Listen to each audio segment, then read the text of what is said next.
Bonsoir, cher DG, bienvenue à une nouvelle saison de MLC Fort, l'édition des prédictions. Ledge, votre humble serviteur, toujours prêt à vous servir et fidèlement accompagné cette année encore, et ce pour une 12e saison déjà, par notre analyste Champ. Salut Champ! Salut Ledge! Alors, 12e saison, imagine-toi donc, de MLC Fort, c'est la puberté de MLC Fort qui s'amorce vraiment comme une entrée au secondaire pour nous. Oui, en effet! Alors, es-tu prêt pour ces prédictions 2019-2020? Oui, écoute, c'est un privilège. Je pensais à ça aujourd'hui au travail. Je me dis, c'est quand même fou, hein? Notre 12e édition, je me rappelle encore de la première qu'on avait faite dans le magasin sportif dans lequel je travaillais à l'époque avec Race, qui était à ce moment-là le DG de la Caroline. Oui, et notre caméraman. Et notre caméraman. Alors, les choses ont changé. La formule a changé maintenant, je pense, avec une émission radio. À l'époque aussi, il faut dire, YouTube était à ses débuts, ou à tout le moins dans ses premières années. C'était quand même plus laborieux comme travail à faire. Je me rappelle, et puis bon, ça intéresse peut-être pas tout le monde, mais je me souviens du montage que tu faisais sur le Mac de ta sœur. Oui. Puis ça prenait une bombe à l'époque pour faire un montage vidéo, alors qu'aujourd'hui, n'importe quel ordinateur à 200$ pourrait faire ce qu'on faisait à l'époque. Effectivement. Mais tu sais, on peut se dire qu'on a envoyé des gens sur la Lune en 69 avec un ordinateur de la force d'une calculatrice maintenant. C'est vrai, c'est vrai. Donc maintenant, trêve de bavardage, on y va avec les prédictions, et là, écoutez-nous bien parce que la formule va changer légèrement cette année, question de mettre un peu plus de suspense. Donc, il va y avoir plusieurs chiffres. Donc, ceux qui ne sont pas trop bons avec les chiffres, avant de saigner du nez, faites juste analyser tout ça. Vous allez comprendre qu'on l'a fait pour pouvoir garder du suspense jusqu'à la fin. On va donc commencer par l'association de l'Est et nous partirons de la 16e position pour nous rendre jusqu'à la 12e position. Par la suite, nous nommerons les 3 leaders de chacune des 2 divisions. Et pour finir, avec les 5 équipes qui vont se batailler pour une place en séries éliminatoires. Donc, Champ, si on y va avec le bas de peloton, et là, ici, j'aimerais vraiment pouvoir savourer chacun des mots que tu prononceras. Quelle équipe va terminer en 16e position? Eh bien, bon dernier. Je dirais que un peu comme quand j'ai mentionné Race tantôt avec son histoire de caméraman, à l'époque, il fut DG d'une équipe, et j'ai fait un peu exprès pour mentionner cette équipe-là, qui vient de cette célèbre chanson-là. Je ne sais pas si vous connaissez un peu la musique. Le montage est très fort ici. Oui, ici, il faudrait travailler un peu sur le montage. Ça va arriver. Mais en tout cas, c'est-tu quoi? Vas-y, tu peux nous un le peu dire. comme mon montage, ils rockeront pas vraiment cette année. Non, ça s'agit des Hurricanes à Caroline. Alors, ils seront pas Rock You Like a Hurricane. Non, non ils je ont ne pense plutôt pas non Suck plus. Like a Hurricane cette année ou quelque chose comme ça. Mais c'est The Bunch of Jerks de la Caroline. Ben, il faut dire que cette équipe-là a quand même fini premier de mémoire de la conférence, en fait, de l'Est l'an dernier. Oui. Et là, se retrouveront au dernier rang. Qu'est-ce qui s'est-il passé avec cette formation-là? Ouais. En réalité, c'est l'objectif du DG d'être dernier en ce moment. Julien a vu que son équipe avait vieilli. Contrairement à Washington, il s'est dit peut-être que je devrais faire des changements. Juste ça comme ça. Puis il a échangé tous ses joueurs. Ouais. Puis j'irai pas dans toutes les transactions qu'il a fait parce que sincèrement, ça serait vraiment trop long de parler de toutes les transactions, mais tous les joueurs importants de l'équipe ont quitté. Je pense regardez les départs. Steven Stamkos qui a quitté, Parisé, Rick Nash, Grabner, Justin Williams, John Carlson, Alex Pietrangelo, Ben Bishop, Patrick Newmut, ils sont tous partis. Mais on a été chercher plein de bons jeunes. Je pense à Sorokin qui ont été chercher contre Pietrangelo, que j'ai bien aimé. On a repêché Alex Turcotte. On a été très actifs, mais j'aime qu'on ait été chercher des jeunes qui sont déjà soit NHL ou pas loin de la NHL.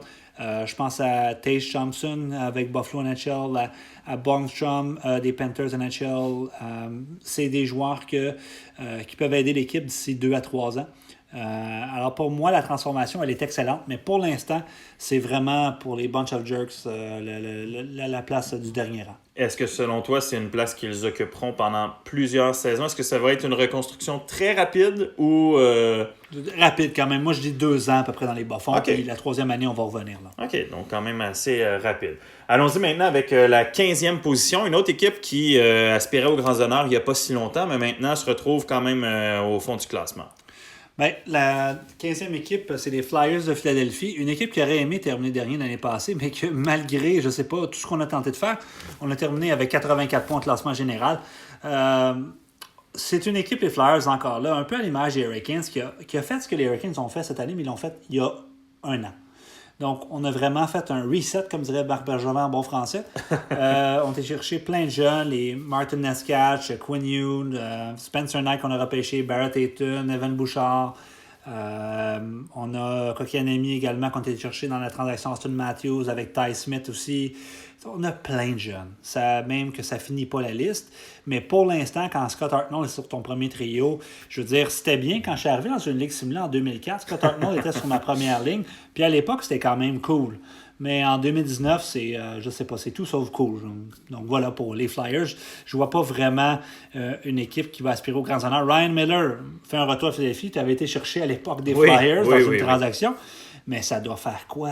Tu étais au cégep dans ce temps-là. Oui, c'est ça. Donc ça fait quand même plusieurs saisons qu'il n'est plus l'ombre de qui il était à l'époque. Ça. Exact. On va poursuivre parce que évidemment on n'a pas énormément à parler des formations qui sont au bas du classement. C'est un petit peu plus difficile là, de pouvoir parler de long en large, à moins de parler de leur banque de recrues. Ouais.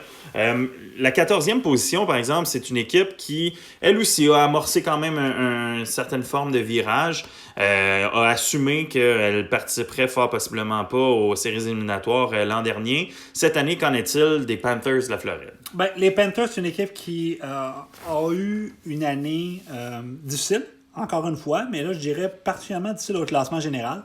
Terminé dernier dans l'Est avec 16 points d'écart avec la deuxième pire équipe de l'Est. Donc, vraiment, une année à oublier pour les Panthers. Par contre, on a été chercher la malchance qu'on a eu dans le passé. Ben, là, c'est la chance qui nous a souri cette fois-ci avec les grands gagnants de la loterie, Jack Hughes. Donc ça fait vraiment une grande différence pour l'avenir de l'équipe. Puis en plus de ça, on avait été chercher un choix de première ronde au dernier repêchage.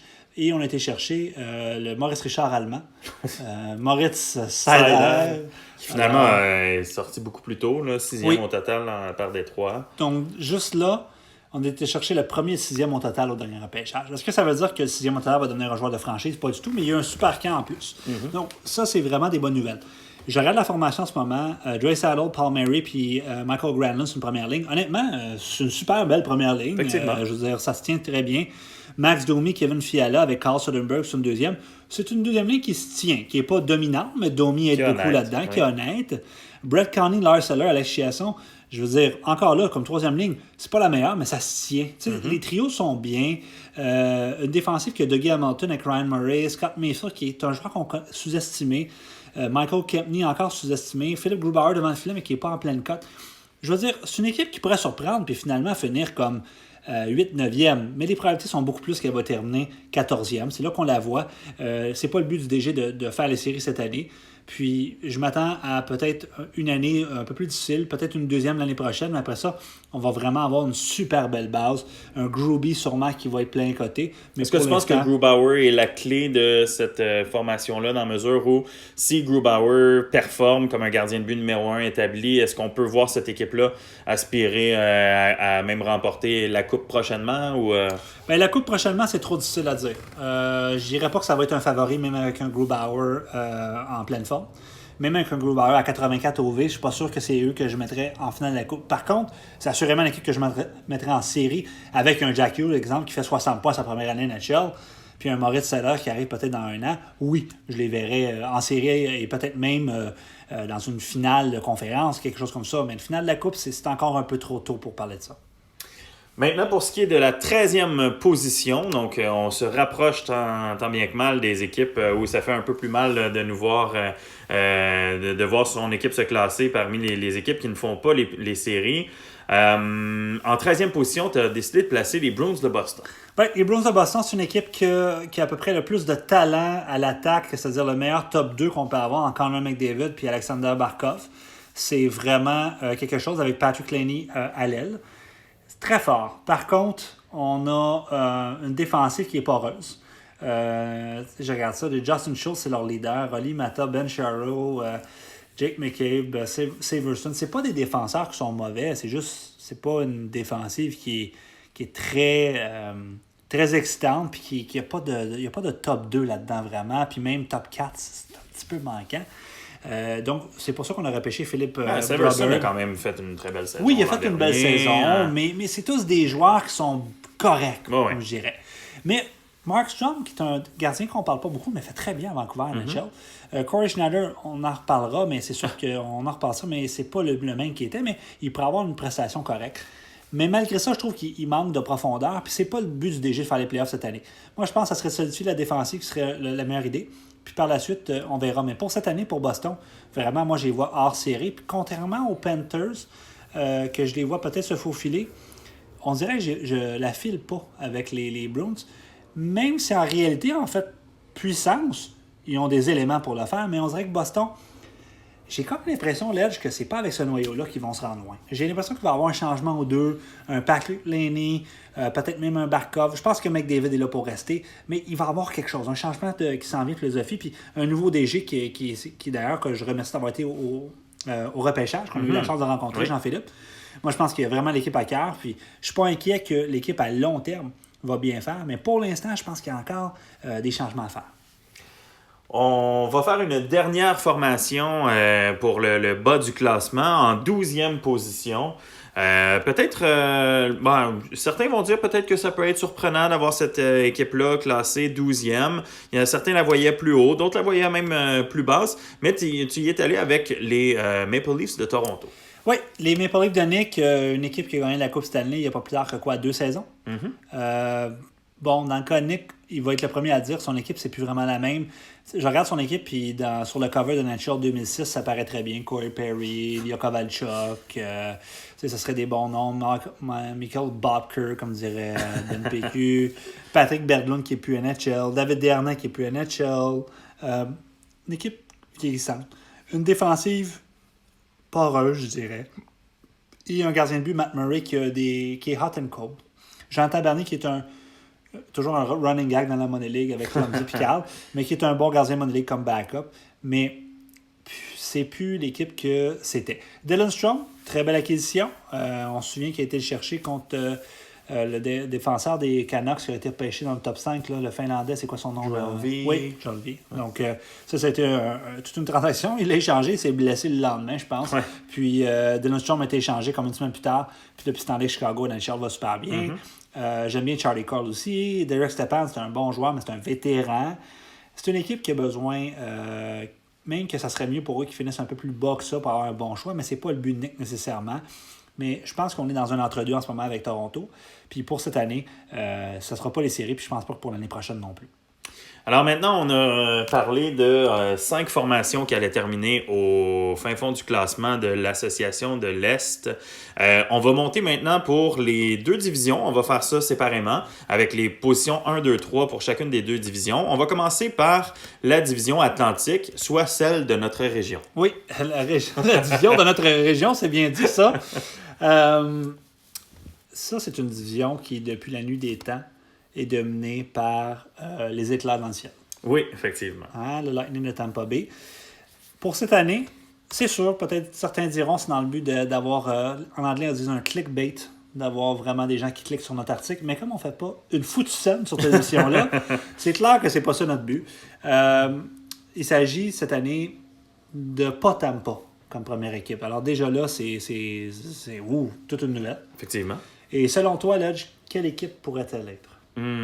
J'aurais bien dit les Panthers de la Floride, mais on en a parlé précédemment. Effectivement, donc pas les Panthers, pas Tampa Bay. Donc c'est pas en Floride cette année, on se dirige plutôt dans une ville du Rust Belt américain. Ce sont les Red Wings de Détroit que je vois premier de division. Les Red Wings qui ont une équipe, s'ils n'éclatent pas cette année, je comprends pas. Drew Doughty, Philip Forsberg, Dylan Larkin, Mark Chesso, DeBrincat, Thomas Hurdle, Jake Gonzalez, Nate Schmidt, Yanni Gould, Kevin Shattenkirk, Cam Fowler, Thomas Tatar, Petit Paul, Pecorini devant le filet. C'est toute une formation que celle des Red Wings de Détroit. Et pour cette raison-là, je me dois te dire, Pace, c'est peut-être ton année, je te le souhaite. Ça fait un bout, il me semble qu'on ne t'a pas vu en série. Alors, après toutes ces années, disons-le, de médiocrité, je pense qu'on est sur le point de vraiment récolter le fruit, disons, de toutes ces années de misère. Oui, parce qu'en fond, c'est vraiment la progression inverse d'une équipe comme les Hurricanes qui ont tout liquidé en une année. Là, maintenant, les Red Wings, eux, ils avaient fait énormément de mouvements pour être capables de pouvoir devenir compétitifs l'an dernier. Ça n'avait pas été un franc succès. Non. Là, cette année, par exemple, les joueurs ont continué de progresser. Réellement, ça pourrait être une équipe qui aspire aux grands honneurs, tout simplement. Oui, tout à fait. Deuxième position maintenant pour la division Atlantique. Ben, là, on va moins vous surprendre. C'est le Lightning de Tampa Bay. Je pensais, moi, qu'on allait avoir plein de clics en nommant une autre formation. Non. Mais c'est difficile de passer quand même à côté de cette équipe-là qui, année après année, on disait que c'était walk in a park là, de pouvoir finir première division. Cette année, oui, ils ont de la compétition, mais il reste quand même une équipe redoutable. Mais le Lightning de Tampa Bay, c'est une équipe que j'ai vraiment hâte de voir dans les 5 prochaines années. Je sais que je suis posé de parler d'eux pour l'année prochaine, cette année ou l'année prochaine, dépendamment de la manière que vous le voyez. Ils ont des très bons joueurs, encore une fois, très compétitifs. C'est comme parler du Lightning de Tampa Bay, c'est un peu comme parler un peu des Sharks de San Jose NHL. C'est-à-dire, toujours une équipe qui est toujours très bien placée. C'est comme si cette équipe-là, il y a un vétéran qui part, on va en chercher un autre, on est dans une région que les gens aiment. C'est comme, c'est ça. Ça devient plate de parler d'eux. C'est pas parce qu'on aime Rémi ou pas, ça n'a aucun lien. Là. Rémi, c'est un bon DG, puis un DG actif, mais c'est que, un peu comme Calgary dans l'Ouest. Dans l'Ouest. Ce sont de loin les deux formations qui ont eu le plus de succès depuis 16 ans maintenant. Oui. Alors, c'est plate à dire, mais des fois, on leur souhaite quasiment du malheur en disant, ben, ça serait le fun d'avoir une autre équipe récolter ça. Moi, je vais te parler plutôt de... On n'a pas eu tant de changements pour Tampa Bay l'année passée, mais je vais parler du noyau, puis je regarde une analyse très compliquée qui est clique sur le puck handling, puis regarde c'est qui les meilleurs joueurs. Brad Marchand, Keith Yandel, Chris Letang, Sean Couturier, Radulov, Getzlaf, Trocheck. Bon, je pourrais parler de Ryan Johansson aussi. Si on regarde les 6 premiers, c'est sûr que c'est un peu aléatoire, mais je regarde les 6 premiers. 31, 33, 32, 26, 33, 34. Donc, clairement... Oui, un âge qui doit frôler le 32-33. C'est ça. 32 ans. Dans 5 ans, ces gars-là ont 37 ans. C'est quoi la relève de Tampa Bay? C'est quoi les meilleurs espoirs? Or, Rémi a échangé ses choix première ronde quand même fréquemment depuis plusieurs années. Si on regarde sa relève, il n'y en a à peu près pas. Il y a le gardien de but de New York, Alexander Georgiev, qui pourrait battre le King Lundqvist cette année. Mais sinon, c'est très faible. Donc, je me demande vraiment, puis j'ai hâte de voir, parce que Rémi, c'est assurément un des meilleurs DG de la Ligue depuis ces années-là. Est-ce qu'il va être capable de relever ce défi-là? Puis moi, j'ai vraiment hâte. Ça, je pense que ça va être une histoire des 3 à 5 prochaines années à suivre dans la Money League, parce que c'est encore plus intéressant de voir une équipe qui est toujours au sommet tenter de rester de l'être. Parce que c'est pas mal plus facile de terminer dernier pendant 3-4 ans, puis de drafter des gars dans le top 5, puis de dire « voici mon équipe ». Ça, Rémi n'a jamais fait ça. Alors, bien hâte de voir où on s'en va. Mais pour cette année, encore une fois, je les vois deuxième de la division. Puis advenant qu'on ne fait pas de changement majeur, qu'on ne change pas une philosophie de façon claire, le fameux point tournant, selon toi, il se fait quand? C'est une bonne question. Là, c'est quand même une équipe qui a raté les séries qu'une seule fois dans son histoire. Oui. Encore un bout. Au moins un 4 ans. Parce que Brad Marchand va être encore bon. Keith Yandel va être encore bon. Radula, je pense que oui. Getzlaf, non. Je pense que c'est la fin pas mal. Patrick Lundqvist aussi, il ralentit. Mais sinon, les autres joueurs ont encore... Ils ont encore des bonnes années devant eux, mais je dirais 4 ans à peu près. Et pour compléter notre trio de meneurs de division pour l'Atlantique, quelle équipe as-tu choisi pour occuper le 3e rang? Ben, je vais donner un indice, Lodge. L'équipe que je place 3e, c'est une équipe qui est à peu près aussi sexy que sa ville. C'est pas très sexy, ça, je te non, dirais. Ce sont les Sabres de Buffalo. Une équipe qui n'a pas, à part Vladimir Tarasenko, si je nomme encore là les meilleurs joueurs avec le puck handling, Ryan McDonough, Jake Muzzin, Josh Bailey, c'est Buffalo. Ça sonne Buffalo. Voilà un joueur canadien qui vient sûrement, je me souviens qu'il jouait dans la Ligue de l'Ontario, donc il vient sûrement comme de Sudbury ou quelque chose comme ça. Il donne une entrevue avec sa petite serviette à Hockey Night in Canada, puis il dit on va travailler plus fort après la période, puis on va l'avoir le prochain match. Donc, pour moi, Josh Bailey, c'est ça les Sabres de Buffalo.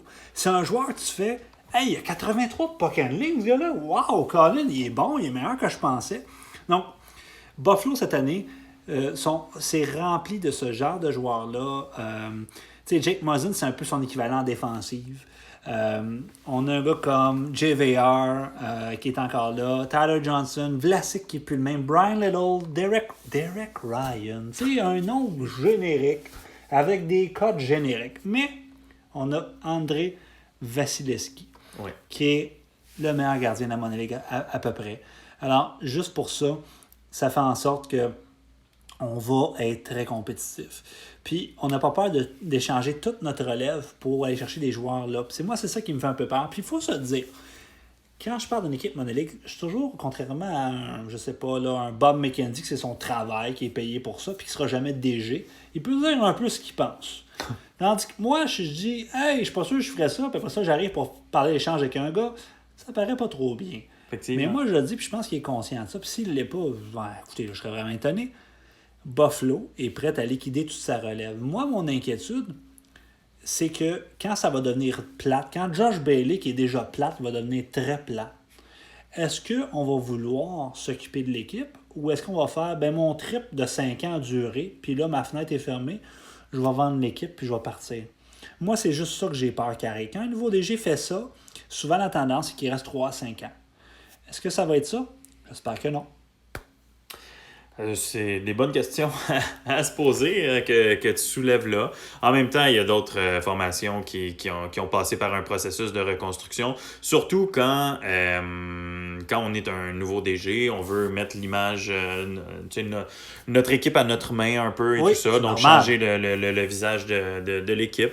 On souhaite tout ce qui reste des nôtres. Écoute, là, je te coupe encore, mais Eric Ola, un autre, là. 80 points de ligne, Eric Ola. Ah, mais Ola, décadence. Je sais que tu aimes dire son nom, mais je veux dire, c'est vraiment une équipe comme ça, là, Derek Ryan. Écoutez, ce sont les sables de la ville de Buffalo. Oui, mais si tu étais DG de la Ligue de Buffalo dans la Ligue nationale de hockey, puis que tu appelles un agent libre pour essayer de le convaincre, là, oui. Il te dirait, ouais, mais t'es Buffalo, quand je veux dire, qu'est-ce que t'as à m'offrir, là? Même si tu m'envoies le plus gros bucket de chicken wings. Oui, là, c'est à peu près ça que tu peux dire. Ça reste Buffalo. Écoute, un ticket pour aller voir les Bills, je sais pas, c'est à peu près tout ce que je peux voir. Ouais, est-ce que c'est positif, ça? Pas vraiment, non. Donc, on va se déplacer, on va rouler maintenant pour se rendre jusque dans la division métropolitaine où nous attendent les 3 formations que tu as choisies pour occuper les 3 premières positions de ce classement. Écoute, tantôt on parlait de Buffalo, mais on vient juste de parler de Buffalo, ville très peu excitante. Oui. J'ai mon recherchiste, voilà. Qui est ici présentement. Alors, on peut l'entendre, très bruyant en ce moment. DG des Panthers, qui a visité cette magnifique ville-là, qui a décrit comme un gros brossard. Alors, on parle de la ville que Christophe Colomb a découvert lorsqu'il est atterri par eau. Bien sûr. Oui, dans le Midwest américain. Voilà. Alors, on parle des Blue Jackets de Columbus. Oui, avec l'étampe. Oui, l'étampe Y a-t-il une étampe géante à brossard? Ça serait une bonne question. Sûrement asiatique. Alors, donc, les Blue Jackets, une équipe qui est une équipe qui change quand même de visage fréquemment, même si leur noyau est toujours extrêmement solide et tout ça. J'ai hâte d'entendre qu'est-ce que tu vas avoir à nous dire sur les Blue Jackets cette année. Ça va être quoi ton pronostic par rapport à l'équipe, mais également par rapport au fait, on le connaît tous, c'est notre grand ami Jerry qui fait énormément de transactions. Est-ce qu'il va être capable de pouvoir garder son équipe sans dire intacte, parce que ça c'est impossible, mais assez forte sans vouloir échanger pour de la jeunesse, etc. Parce qu'il y a toujours en tête son plafond salarial au cours des 17 prochaines saisons, c'est tout planifié au sous-près. Oui. Donc, est-ce que tu penses que Jerry va être en mesure de pouvoir garder son équipe suffisamment forte tout au long de la saison pour pouvoir finir premier? Mais écoute, pour répondre à ta question pour le côté salarial, j'en parlais à Jerry en disant en bon français qu'il était un peu plein de marde avec ses contrats NHL. Huberdeau a signé pour comme 6 ans en Floride à comme 6 millions par année. Stamkos fait 8,5 millions par année pour toujours. Kucherov est à 9,5, mais je pense que dans son contrat, il y a des années qui tombent, exemple, à 6, donc tu peux le signer pas cher. Pasternak à 6 ans à 6,4 millions. Provorov va signer à 6 ans, 6,4 millions. Gottesberg, beau contrat. Trouba, beau contrat. Shea Theodore, 7 ans, beau contrat. McAvoy, beau contrat. Tous ces joueurs qui sont tous des bons joueurs qui auraient pu signer avec la nouvelle tendance des joueurs les RFA auraient pu signer des gros contrats. Alors, du côté, est-ce que c'est possible de garder ce noyau hallucinant? La réponse est surprenamment oui. Maintenant, malgré tout ça, est-ce que Jerry va garder son équipe? Ben là, franchement, c'est sûr que non, là, ça, on le sait. Il y a des joueurs qui sont là depuis un bout. Je pense à Pasternak, à Pierre-Luc Dubois, à Brendan Shen, qui sont là quand même depuis quelques saisons, à Gottesberg en défensive, à Provorov en défensive, parce que ce sont des Flyers. Mais Obi, Smith, c'est tous nouveau. Alors pour moi, est-ce que c'est la meilleure équipe monolithique? Je pense sur papier, honnêtement, je pense que c'est la meilleure équipe sur papier de la Ligue. Malgré un Oldby qui est un peu moins fort que certains autres gardiens. Je pense que oui, parce que c'est juste une équipe hallucinamment forte. La défensive est à faire rêver. Mais est-ce qu'on va vouloir garder les mêmes éléments? Je ne sais pas. Il ne faut pas oublier qu'on a Kyle McCarr qui s'en vient. Alors pour moi, les Jackets, c'est l'équipe à battre. La seule chose qui pourrait battre les Jackets, c'est son DG lui-même. Donc et pas méchamment, parce qu'il va faire des super belles transactions. Juste peut-être que ça ne viendra pas répondre à l'objectif de gagner la coupe. Et est-ce que tu vois un joueur dans toute cette formation-là qui pourrait potentiellement être sur un siège éjectable, dans la mesure où tu vois un joueur que tu pourrais cibler, que Jerry pourrait vouloir s'en départir? Huberdeau. Pourquoi tu choisis Huberdeau? J'ai été chercher, ça fait 1 an. C'est pas le joueur préféré de Jerry, dans le sens que c'est un joueur qu'il aime, mais je dis c'est pas son préféré. Il n'a pas un sentiment d'appartenance, puis il est dans les plus vieux de ceux qui ont été cherchés. Donc, ça serait lui que je verrais. Puis je dirais en défensive, selon moi, ça serait sûrement... c'est plus dur en défensive, mais j'irais soit en chez Theodore. Ça serait chez Theodore parce que les autres sont là depuis plus longtemps. Sa défensive, il n'a pas tellement bougé. Donc, j'irais avec lui. OK. Deuxième position, maintenant, ça se complique quand même au niveau de la métropolitaine. On a eu quand même la difficulté à établir un classement clair. Tu y es allé avec les Highlanders de New York. Oui, les Highlanders de New York, une équipe qui, contrairement à Columbus, fait peu de transactions. C'est une formation qui a les deux meilleurs défenseurs offensifs du circuit en Brent Burns et Eric Carlson. C'est tout simplement hallucinant. Il y a Mitch Marner qui profite de son 832 000 par année avant de coûter comme 16 millions, là, qui va coûter à peu près là, avec son nouveau contrat NHL. Paul Stastny qui est là depuis toujours. Mais quand je dis toujours, je pense que c'est littéralement toujours. TJ Brody aussi. Sans que Nyquist aussi est là depuis toujours. Tyler Bozak, de Zingle. Honnêtement, la formation ne change pas beaucoup. C'est sûr que Jordan Bennington, qui il y a 1 an, peut-être 3 DG dans la Ligue m'aurait dit, je pense qu'il est gardien. Puis il a gagné la Coupe Stanley comme gardien de partant. Alors, c'est sûr que la clé passe devant le filet. Est-ce que Bennington et Lundqvist, qui ont tous les deux 77 OV, vont être en mesure de faire un beau duo ou pas? Mais sinon, avec Burns puis Carlson, puis un Mitch Marner à l'attaque, dans la monolithe, souvent, on a tendance à dire voici l'équipe qui est la 3e trio à 88 de puck handling de moyenne. Wow, hallucinant!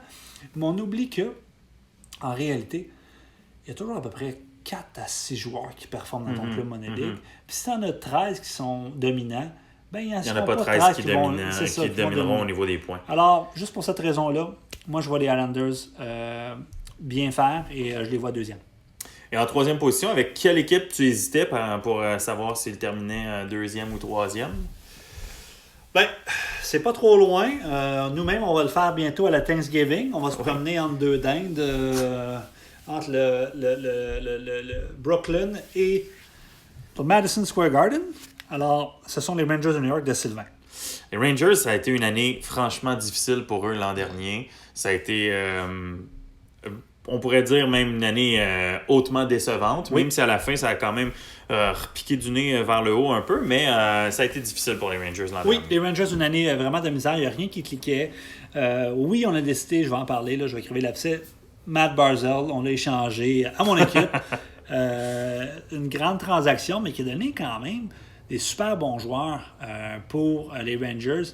Notamment, l'un des choix, ça avait été chercher John Carlson, défenseur qui a 95 de puck handling, 96 de passing, je veux dire, puis il a seulement 29 ans.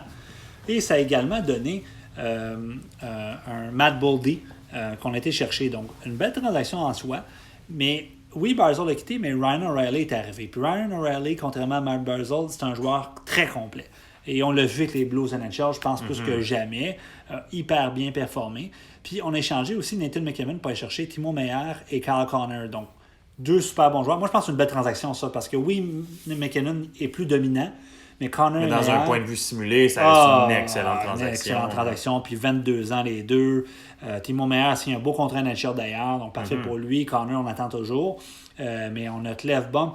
Bon, c'est sûr, selon Sylvain, Clefbaum, Niskanen, puis je me souviens plus quel autre, c'est tous des défenseurs numéro 1. Ça, on en reparlera. Là, son commentaire sur le forum, je l'ai trouvé bien bonne, là, mais ça reste que devant le filet, on a l'ordre d'un peuple, comme je le disais tantôt, en Darcy Kumper. Oui. Et je veux dire, à peu près tous les jeunes qui se couchent le soir, je veux dire, toi, là, si tu avais 9 ans, Oui. puis je me souviens, dans ta chambre, tu avais le tableau indicateur du Canadien, hein? Oui, comme oui, lumière, oui, là. oui. Dans mon local de classe maintenant. Oui, ah, le même? Oui, oui. Ah, Le même. wow, c'est cool ça. OK. Ben, d'après moi, si tu avais 9 ans là, donc on recule d'une vingtaine d'années, Oui. tu aurais. Ah, ça, c'est les bruits de la Floride alors qu'on fait l'émission. C'est très apprécié. Alors, si jamais vous entendez des bruits de flatulence ou d'excréments sortant, eh bien, vous saurez que ça vient du chaud soleil de la Floride. Alors, pour revenir à notre sérieux, pendant que j'ai notre humble serviteur en train de s'éclater, et que la Floride s'éclate littéralement, je vais vous parler du poster de la chambre à Simon. Oui. D'après moi, ça n'aurait pas été Jocelyn Thibault que tu aurais eu sur ton mur. Ça aurait été Darcy Kumper. Oui. En fait, moi, quand j'étais jeune, je dois admettre que, comme l'enfant... Comme l'enfant quoi? Il va terminer éventuellement. Ah, Sylvain, on traite ton équipe pour rire un peu. Non, mais comme Rire l'enfant qui personnel. imitait Qui Proussa. Ah oui! Je faisais la même chose avec Darcy Kumper. Ah, ben oui. Pourquoi pas? Darcy Kumper. Tu vois, moi, quand j'étais gardien dans la rue, je me prenais pour Sean Burke Oui. ou Bob Essensa parce qu'on avait son son bâton. son bâton. Oui, oui. Pour oui. les plus vieux de la bonne ligue. Mais t'étais souvent aussi Roman Chuckman. Ah oui, Parce Roman. que tu voulais faire des arrêts Ah tout oui. feu, tout flamme. Oui, oh non, c'était Roman Tourek. Roman Tourette. Alors voilà, on sort les vieux noms. Oui. Alors, les Rangers, malgré tout ça et tous ces bruits-là, ont été chercher aussi Henrik Zetterberg, qui a été un beau contrat d'1 an à 10 millions et qui va beaucoup aider l'équipe, j'en suis persuadé. Alors, ça complète nos 3 équipes qui sont en séries éliminatoires en étant leader de la division. Maintenant, ce qu'on va faire, c'est qu'on va redescendre au classement pour aller chercher la 11e position. À moins que tu veuilles parler tout de suite des équipes en série, comment veux-tu procéder? Non, on va y mon aller cher? avec la 11e position. Très bien. Donc, on y va avec la 11e position. Ce sera peut-être crève-cœur parce que l'an dernier, ils ont vraiment connu une belle épopée. Tu as placé les Penguins de Pittsburgh. Oui, les Penguins de Pittsburgh, c'est une équipe qui a quand même du talent. J'aime beaucoup la première ligne en Sean Mohannan, Jeff Skinner puis Anders Lee. C'est une vraie belle première ligne. Kevin Labanque, qui fait bien à San Jose, qui signe pour $1 million pour 1 an. C'est Oui, comme ça, on dirait quasiment son entente de mafioso. là. Oui, Il y a mais comme quelque chose. personne ne comprend vraiment. Non, vraiment pas. Mikko Koivu, Dustin Brown. Ça aussi, c'est plus cover NHL 2007 que 2019, mettons. Puis cover, c'est fort, mais Ouais. disons qu'il est à côté de, je sais pas, Jason Allison, puis Sigmund Palffy. OK. Mais c'est une équipe qui manque un petit peu de profondeur. Remarquez, Ryan Casso, j'aime ça. C'est pas mauvais. Je T'aimes m'exprime Ryan mal. OK? Mais comme quatrième ligne, Oui, c'est oui, correct. oui, oui. Mais je m'exprime mal. Il manque pas de profondeur, il manque de punch en tant que profondeur. C'est plus ça Ah, que je je veux comprends. dire. Oui, il y a 12 joueurs à côté NHL, correct. là. Oui, oui. Mais la troisième ligne, elle ne m'excite pas le poil des jambes. La défensive est quand même bien. C'est pas des gros noms. Mais Gustafsson a fait plein de points NHL. Will Butcher aussi a eu des bonnes saisons. Mais David Savard, Calvin Nahan, Thomas Hickey, tu sais, c'est des bons noms. Puis Marc-André Fleury est très bien coté. Ça reste que cette équipe-là peut faire les séries.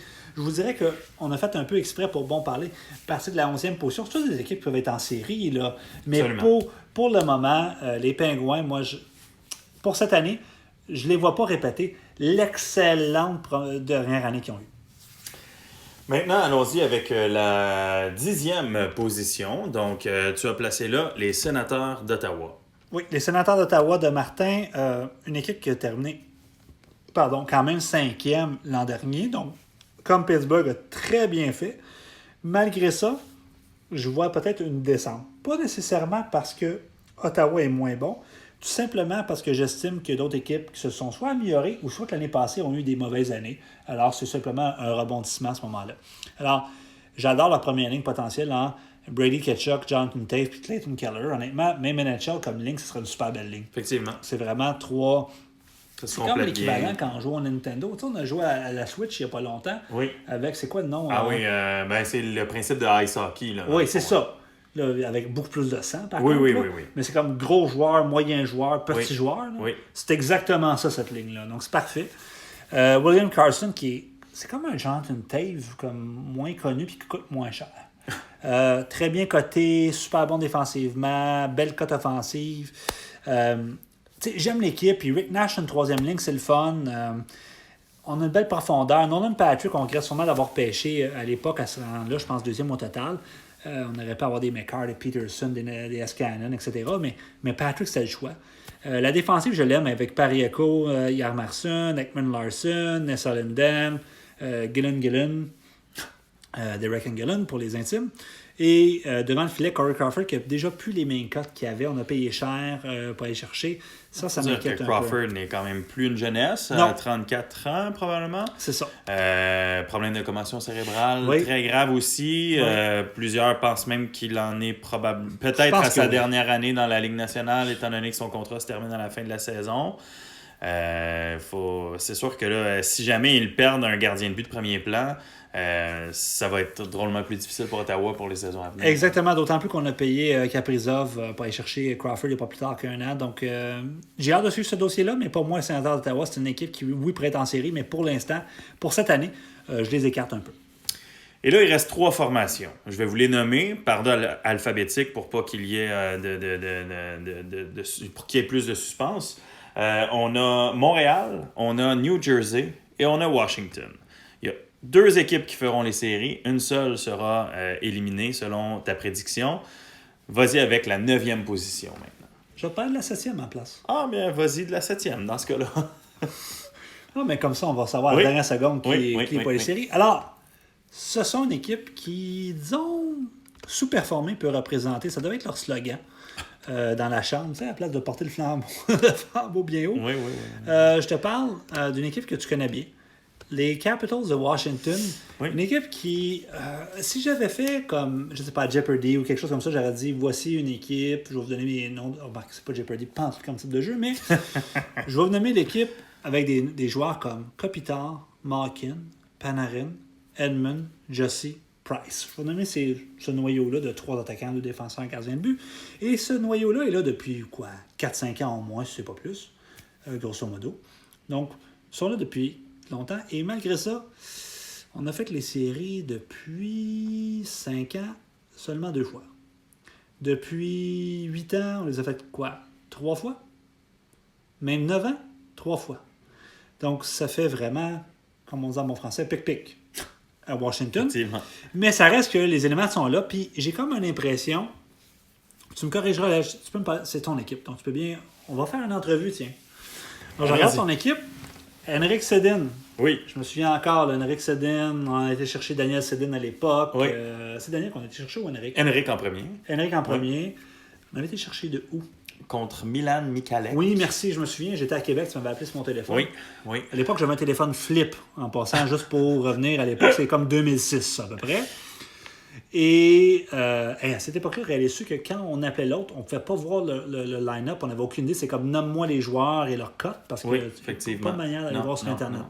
Je notais des choses dans un cahier Canada. Donc, tu vois que ça nous recule quand même quelques années auparavant. Effectivement. Alors, Henrik Sedin, c'est sa dernière année avec l'équipe. Johnny Boychuk a été échangé. Oui. Mais tu sais, je vois Jeff Petrie, Michael Stone, Carey Price, c'est des joueurs qui sont plus vieux.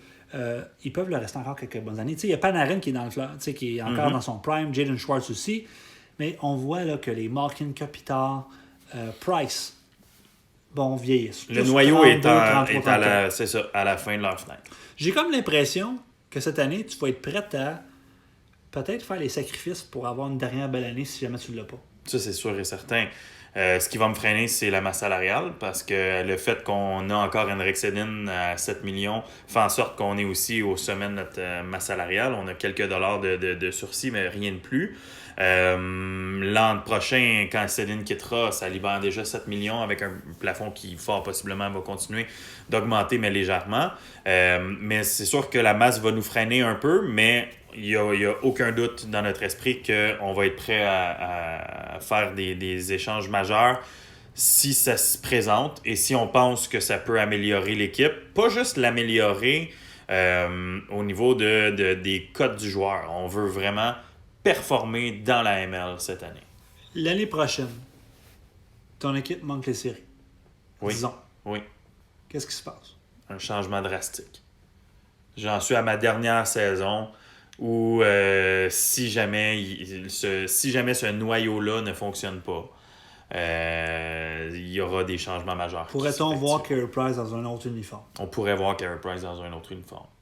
Pourrait-on voir Malkin dans un autre uniforme? Ce serait très difficile parce que c'est un attachement particulier à ce joueur-là et ce depuis les débuts. Depuis l'épisode lancé compte, c'est je l'ai obtenu, c'est ça. Il était encore en Russie. Contre Simon Gagné. Exact.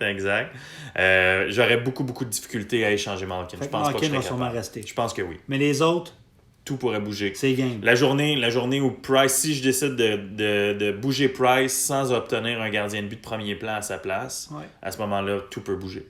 Okay. Si jamais j'échange Carey Price, par exemple, mais qu'il y a un gardien de but, là, on change la donne. Mais en même temps, je peux pas dire que c'est de la faute de Price si on a raté les séries. Il y a toujours eu d'excellents chiffres. Toujours été bon. Oui. Alors, Edmund, Roman Josi, Jeff Petrie, un top 3. Là. Jeff Petrie, je sais que c'est pas sexy comme nom, mais performe super bien. Comme 45 points. C'est ça, donc c'est excellent. Donc, pour moi, Washington, j'ai vu en série, j'aime beaucoup le leadership quand même si le leadership n'a pas été très performant dans les dernières années, mais j'aime les vétérans. Je suis un grand fan d'Andy Kopitar. Toi, tu adores Malkin. J'ai toujours adoré Kopi. C'est sûr que Kopi ralentit, mais il y a encore des belles cotes dans la ligue. L'an dernier, ça a été un peu plus difficile pour Kopitar. Il y a 2 ans, il avait été tout feu, tout flamme. Ça avait été impressionnant pour ce joueur-là. Je pense encore que c'est une équipe qui peut très, très bien performer. On a décidé en début de saison du moins, mais depuis le début du camp, on a séparé Kopitar et Malkin. On a préféré faire un duo entre Kopitar et Panarin, puis mettre Malkin sur une deuxième vague. Jusqu'à date, ça répond très bien. Il faut dire qu'on n'a pas rencontré non plus des défensives si coriaces. Là. Les endroits où on s'est beaucoup amusé en enfilant des buts à plus finir, c'était contre des défensives plutôt poreuses. Mais c'est sûr qu'on espère de pouvoir faire en sorte... En fait, ce qui a été ce qui serait la clé pour cette formation-là, c'est que l'attaque débloque, comme elle devrait le débloquer. Parce qu'on a toujours eu une défensive qui a très bien gardé le fort. Carey Price a toujours été très bon également. Mais l'attaque n'a jamais performé. Ou du moins, il y en avait toujours juste 2 qui performaient quand j'en ai besoin de 4 ou 5 qui performent. On souhaite la meilleure des chances, Ledge, pour la prochaine saison. Eh bien, merci. Et maintenant, il nous reste 2 formations. C'est le pile ou face final. Il nous reste donc Montréal et New Jersey. Quelle équipe fera les séries et quelle sera malheureusement exclue? L'équipe qui sera des séries fut très connue à l'époque d'un épisode de Jerry Seinfeld. Je ne sais pas pour les amateurs. Je présume qu'il n'y a pas grand gens qui ont écouté le Seinfeld. Je ne sais pas. Ledge, as-tu déjà écouté Seinfeld, toi? Très brièvement, en fait, des épisodes par-ci par-là. Mais je suis pas un fan. Non? Non. OK. Ben, écoute, il y en a un qui était un fan des Devils, mais là, écoute, mon montage est toujours pas vraiment d'actualité. Non, t'es pas à point. T'es pas à point sur tes montages. Je suis juste pas là aujourd'hui. C'est correct, mais il s'agit d'une équipe qui fait face un peu écoutez, aux diables. Alors, on va l'entendre ici.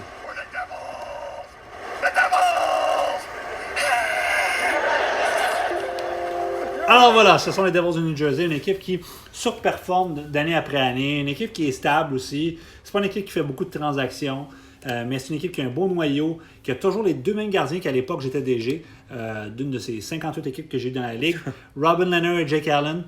Toujours là, Robin Lehner a fait un gros step-up, Jake Allen a fait un gros step-down, mais ça reste que les 2 sont là. une équipe qui a une première ligne qui n'est pas sexy si on regarde Rackle, Zibanejad et Besser. Mais en réalité, ce sont tous des super bons jeunes qui ne sont pas ultra jeunes, mais qui ne sont pas non plus ultra vieux. Ils ont tous à peu près 25 ans dans ces eaux-là. Avec des bons vétérans, des Jason Zucker qui est encore jeune, Travis Zajac, Jason Spezza, Jean-Gabriel Pajot, Derek Brassard. La défensive, j'aime beaucoup avec Vatanen, Lindholm, Pollock et bon, comme j'ai dit, Leonard et Allen. Pour moi, c'est une équipe qui n'a pas beaucoup de points faibles.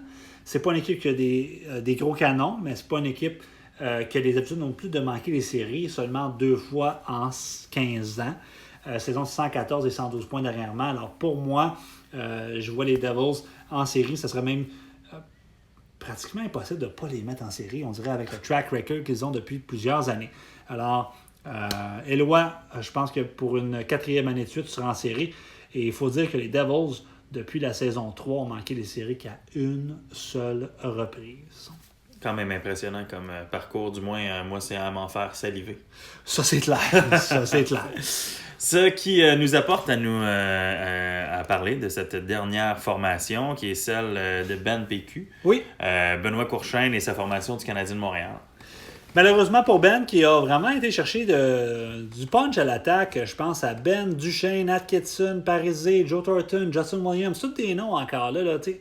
Parisé, Thornton, Justin Williams, je veux dire, en NHL 2009, c'est hot comme ligne. 2019, un petit peu moins. Big Buff qui va peut-être prendre sa retraite. Tu sais, moi, puis Ben Hutton devant le filet. Je regarde ça, puis je me dis, il y a des bons éléments, mais en même temps, il y a une équipe qui est vieillissante. Mais ce que j'aime de Ben, c'est qu'il essaye toujours d'être compétitif. On regarde Ben depuis la saison 10, donc depuis 6 ans, il a fait les playoffs quand même 5 fois sur 6. Dont 5 saisons de 100 points et plus. Il est là. Puis il va l'être encore cette année jusqu'à la fin. C'est quand même un DG qui est très actif. Sur le marché des échanges, il est toujours très actif également.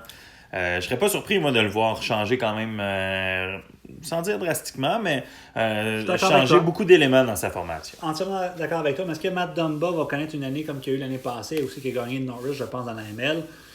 Je pense pas. Moi, c'est une équipe que oui, pourrait être en série et se rendre loin, mais il faut bien choisir une 9e place. Cette année, c'est Ben. Puis comme tu dis, oui, c'est une équipe qui pourrait changer beaucoup d'ici le trade deadline, mais pour l'instant, ils sont 9e. Et s'il avait à changer des éléments pour pouvoir essayer de participer à la danse printanière, est-ce que c'est son attaque, sa défensive, ses filets? Quand le filet, c'est évident. Ben Hutton, c'est un bon backup, mais c'est pas un bon numéro 1. Là. Je pense qu'effectivement... On a misé gros sur Hutton quand il a eu sa grosse saison à Saint-Louis, mais il n'a pas réussi à récidiver l'année suivante. Exact. Sorry, mon Ben. Alors, c'est ce qui conclut ce premier segment de MLC Fort, les prédictions 2019-2020. C'était donc la conférence de l'Est. On espère que cette formule vous a plu. On vous revient pour la conférence de l'Ouest.